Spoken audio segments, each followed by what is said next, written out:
Hey, my name's James Nicholson and welcome to my YouTube channel. House prices are down. This is the first official data. We're talking about land registry data that's saying house prices are down for the first time since 2012. How much are they down? And another important bit of data is rents have had record increases, the most increase since data began. So this is a very interesting video on all of that and more. While you're here, if you haven't done already, make sure you do subscribe to the channel and smash that bell notification. We're on our way to 17,000 subscribers now. And while you're here as well, smash the like button, tickle the like button. Just do something with that like button over there, guys.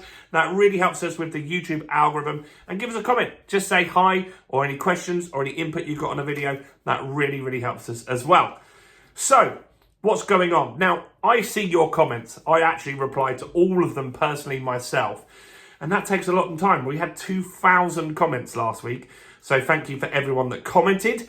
And a lot of you say in the videos, one week this guy's saying house prices are going up. Then he's saying they're going down. Then he's saying asking prices are up. And then he's saying they're down. And there's a reason for that. So I want to clarify that.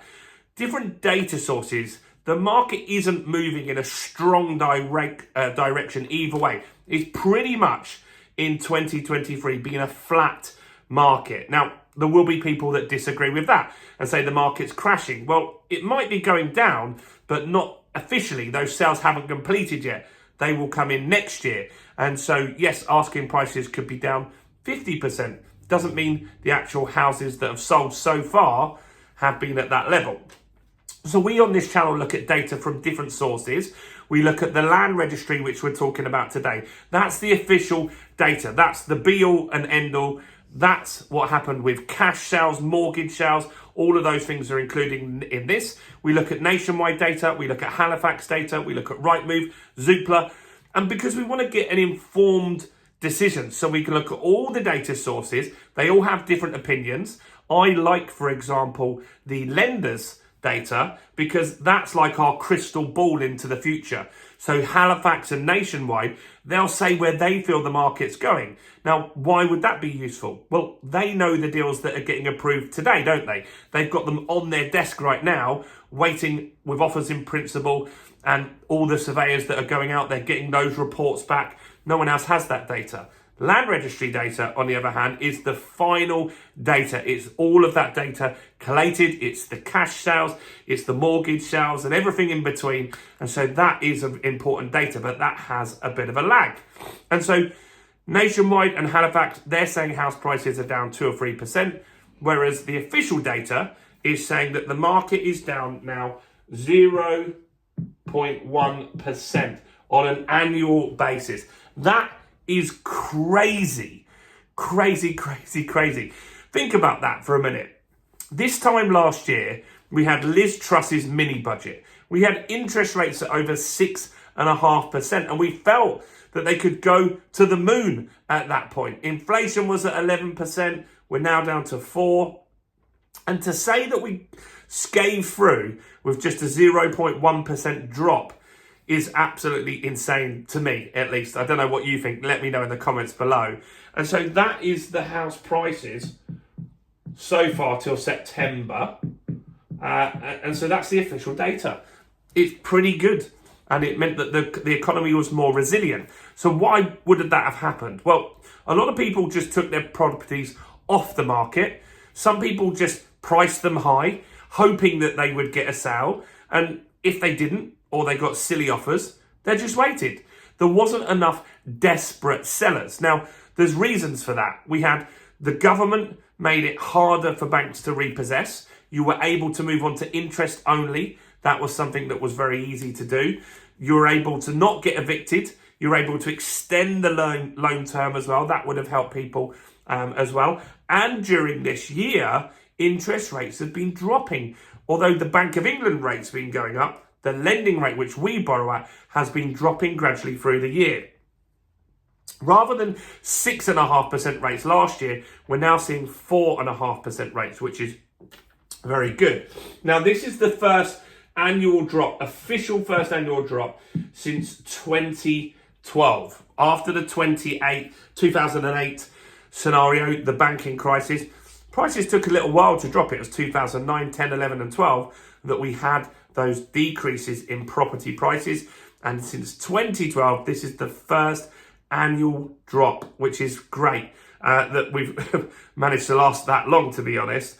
So what else is going up? Well, rent is going crazy at the moment. We've talked about this. In some areas, rent is going up by 10%, which is unsustainable.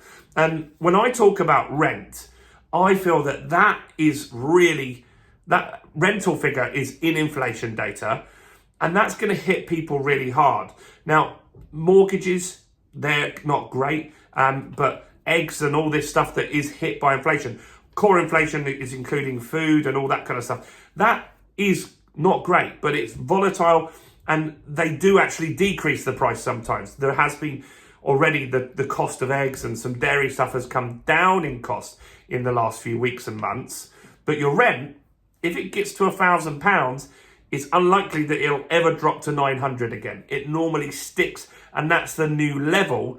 And from there, it will go up and up and up. We've got a shortage of rental properties. So the official data is saying that rent was annually going up 5.7%.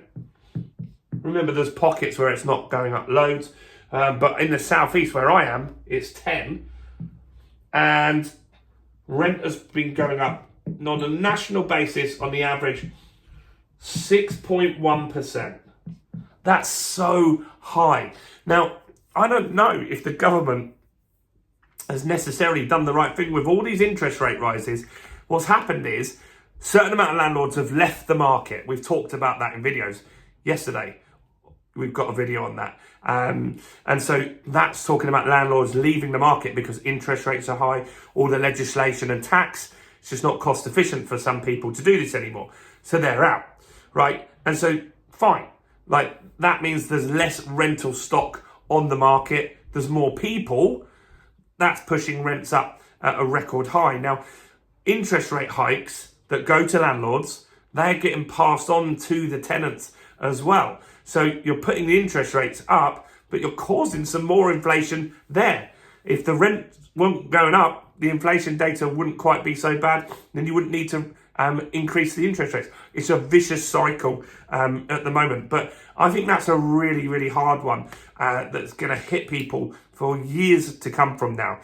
So what do you think of this data? This is the official data. You can't really argue with this one. This is the land registry data.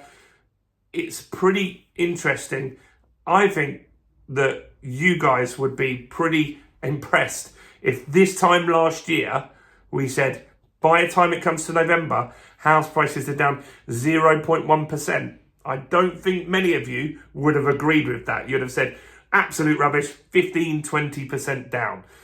So let me know in the comments what you think about that. What do you think about the rental crisis? This is tough. This is feeding into inflation data, but it's also making people suffer. It's really hard when the rents go up at this kind of rate. What do you think they should do to counter that? One thing could be rent controls. I don't think that works. It doesn't work in Scotland, for example, but do comment below. Do smash the like button. And I thought of a video, and I'd like to know what you think of this. I saw a video that Mr. Beast did. He's the biggest YouTuber. He made a video to himself. So he made a video with a prediction. He uploaded it, and it was either 6 months or 6 years later, that video went live. And that was where he had a prediction, I think, on his subscribers. I'm thinking that I could make a video this week.